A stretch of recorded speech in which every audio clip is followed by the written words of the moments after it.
ದೇವ್ ನಾಮಕ್ಕೆ ಸ್ತೋತ್ರವಾಗಲಿ. ಈ ದಿನ ಇಲ್ಲೆಂಡ್ ಡೇಸಿನ 7ನೇ ದಿನದಲ್ಲಿದ್ದೇವೆ.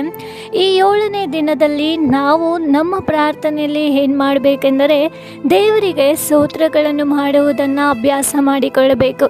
ಹೌದು, ಇವತ್ತು ನಮ್ಮ ಪ್ರಾರ್ಥನೆಯಲ್ಲಿ ಸ್ತುತಿ ಸ್ತೋತ್ರಗಳನ್ನು ದೇವರಿಗೆ ಮಾಡಬೇಕು. ಇವತ್ತು ಅನೇಕರ ಜೀವಿತದಲ್ಲಿ ಅನೇಕರ ಪ್ರಾರ್ಥನೆ ಯಾವ ರೀತಿಯಲ್ಲಿ ಇರುತ್ತದೆ ಅಂದರೆ ದೇವರಿಗೆ ಸ್ತೋತ್ರ ಮಾಡುವುದಿಲ್ಲ, ನಾವು ಕೃತಜ್ಞತೆಯನ್ನು ಸಲ್ಲಿಸುವುದಿಲ್ಲ. ಬದಲಾಗಿ ನಾವು ಇವತ್ತು ದೇವರ ಬಳಿಯಲ್ಲಿ ಗುಣಗುಟ್ಟುತ್ತಾ ಇರ್ತೇವೆ.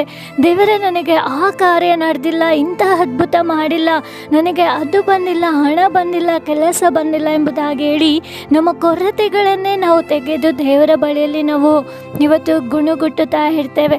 ಸೊ ಇವತ್ತು ನಾವು ಅದಕ್ಕೆ ಬದಲಾಗಿ ನಾವು ಏನು ಮಾಡಬೇಕಂದರೆ ನಾವು ಇರುವಂಥ ಈ ಪರಿಸ್ಥಿತಿಯಲ್ಲೇ ದೇವರಿಗೆ ನಾವು ಸ್ತೋತ್ರವನ್ನು ಮಾಡಿ ಪ್ರಾರ್ಥನೆಯನ್ನು ಮಾಡಬೇಕು, ದೇವರನ್ನು ಕೊಂಡಾಡಬೇಕು. ಖಂಡಿತವಾಗ್ಲೂ ಹಾಗೆ ಮಾಡುವಾಗ ದೇವರು ನಮ್ಮ ಪರಿಸ್ಥಿತಿಯನ್ನು ಮಾರ್ಪಡಿಸಲಿಕ್ಕೆ ಆತನು ಶಕ್ತನಾಗಿದ್ದಾನೆ. ನಾವು ಸತ್ಯವೇದದಲ್ಲಿ ನಾವು ನೋಡಿಕೊಳ್ಳಬಹುದು, ಪೌಲ ಸಿಲ್ಲನು ಮಧ್ಯರಾತ್ರಿಯಲ್ಲಿ ಸೆರೆಮನೆಯಲ್ಲಿ ಬೇಡಿಗಳನ್ನು ಹಾಕಿಕೊಂಡು ಅವರು ದೇವರನ್ನು ಆರಾಧಿಸ್ತಾ ಇದ್ದಾರೆ, ಕೊಂಡಾಡುತ್ತಾ ಇದ್ದಾರೆ. ದೇವರು ಆ ಪ್ರಾರ್ಥನೆಯನ್ನು ಕೇಳಿ ಏನು ಮಾಡುತ್ತಾ ಇದ್ದಾರೆ ಅಂದರೆ ಸೆರೆಮನೆಯ ಕದಗಳನ್ನು ದೇವರು ತೆರೆಯುತ್ತಾ ಇದ್ದಾರೆ, ಬೇಡಿಗಳು ಕಲಿಚಿ ಬೀಳುತ್ತಾ ಇದೆ. ಇಂಥ ಒಂದು ಅದ್ಭುತವಾದಂಥ ಕಾರ್ಯ ಆ ಸ್ಥಳದಲ್ಲಿ ನಡೆಯುತ್ತಾ ಇದೆ. ಹೌದು, ಅವರ ಪರಿಸ್ಥಿತಿಗಳನ್ನು ದೇವರು ಮಾರ್ಪಡಿಸಿದ್ರು.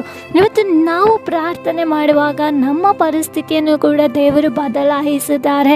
ನಾವು ಅದಕ್ಕೆ ಏನು ಮಾಡಬೇಕಂದರೆ ಇರುವಂಥ ಎಲ್ಲ ಕೊರತೆಗಳನ್ನು ನಾವು ದೇವರ ಬಳಿಯಲ್ಲಿ ಇಲ್ಲ ಇಲ್ಲ ನೀನು ಕೊಟ್ಟಿಲ್ಲ ಎಂಬುದಾಗಿ ಹೇಳುವುದಕ್ಕೆ ಬದಲಾಗಿ ನಾವು ಏನು ಮಾಡಬೇಕಂದರೆ ಅದಕ್ಕಾಗಿ ನಾವು ದೇವರಿಗೆ ಸ್ತೋತ್ರ ಮಾಡಬೇಕು. ಒಂದು ವೇಳೆ ಇವತ್ತು ನಿಮಗೆ ಕೆಲಸ ಇಲ್ಲವಾ, ಇವತ್ತು ದೇವರಿಗೆ ಏಸಪ್ಪ ಇವತ್ತು ನನಗೆ ಕೆಲಸ ಇಲ್ಲ ಏಸಪ್ಪ, ಅದಕ್ಕಾಗಿ ನಿನಗೆ ಸ್ತೋತ್ರ ಎಂಬುದಾಗಿ ಹೇಳಿರಿ.